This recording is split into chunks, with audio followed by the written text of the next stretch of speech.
YouTube, this is Valkyrie D Queen here. Please subscribe if you want more Black Clover content or One Piece content and Eden Zero One contents uploaded straight into your YouTube feed. Comment, like, and subscribe, or do whatever you want. It is a free world. So, we're going to do a review of Black Clover Manga Chapter 261, Shadows of Night. And we start off at the hospital at the Clover Kingdom in the halls of healing, and everyone is there to get healed. Asta got healed, but the healer can't do anything about his black and red arm. It is just there. He doesn't understand what to do to get rid of it. It's just there, now a part of Asta. There's also a very disheartened and disappointed and sad moment for Fernell and Vanessa. You can see it directly onto their face that they had to depend on Asta and their captain to defend them in this very difficult time. Not only that, their captain got kidnapped and is no longer with them, and they are concerned. There was also a mention of a captain squad meeting that's going to happen about the situation at hand, because not only is Yami gone, but William, captain of the Golden Dawn, as well. And we cut back to the doctor. The doctor is, of course, healing everyone, and Gray insists on the doctor or the healer to look at Gauche to see if everything is right and functioning. And he even mentioned something that I don't think he mentioned that everything's healed, knitted together. Everything is completely regenerated and healed. Like it never happened. And he even tells Gray, I don't think your magic is transformation magic. I think it is something else. Which makes it curious, but we cut away from that just to know that there's going to be another captain's meeting. And then all of a sudden it is nighttime. Everyone's basically asleep. Asta suddenly wakes up and looks around, wondering what's going on. Where's Yami? And his grimoire opens, and Yami's sword pops out, looking rusty and looking a lot like his other Demon Slayer swords. And it's infused with anti-magic from the grimoire End of the Devil itself. And it makes me curious and excited that Asta may get more power-ups from other weaponry infused with his anti-magic and put them within his grimoire, and they can be part of his grimoire, not just his 3 swords. Now he has 4 swords because of Yami's sword. But it also makes it sad and bittersweet because Yami's no longer there and he has his sword.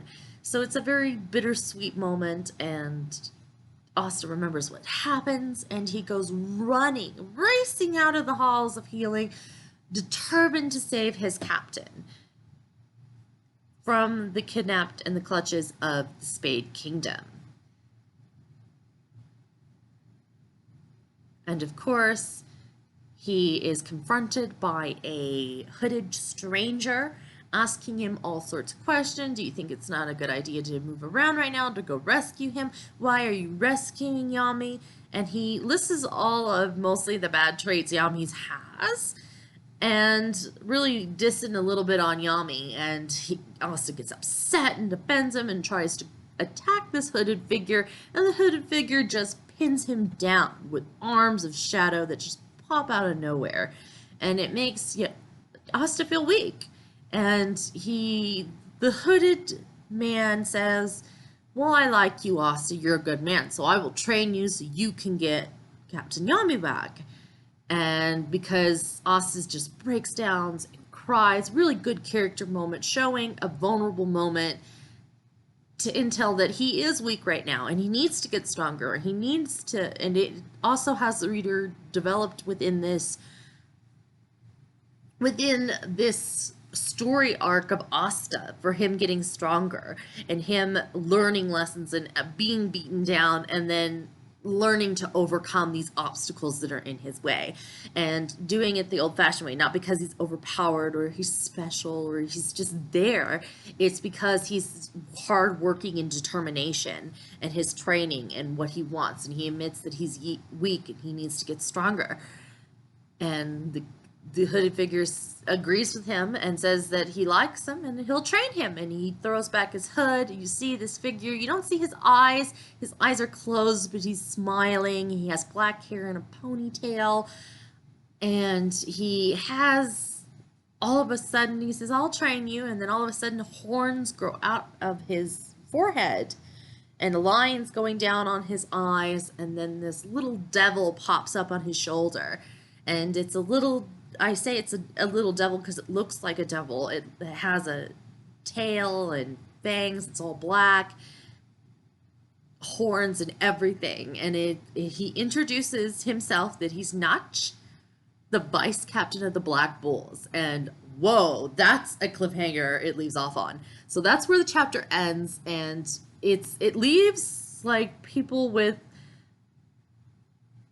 who is this new character? How did him and Yami meet? How did he become the vice captain of the Black Bulls? And also, it's more interesting is, well, his devil. What is his grimoire? Is it shadows?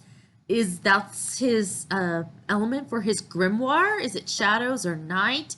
Those two things I would see, not dark, because that's Yami's theme with his grimoire. So I would see shadows or night being a very particular magic for him that he uses.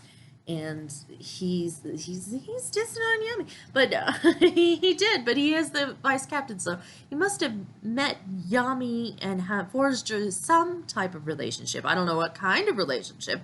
It could be a rivalry relationship, but they still work together, or it could be just Yami picked him as the vice captain and said that's that, and he's shocked. It could go either way because that's Yami for him. Just pick someone to be part of this Black Bulls because he feels like that person needs to be part of the Black Bulls.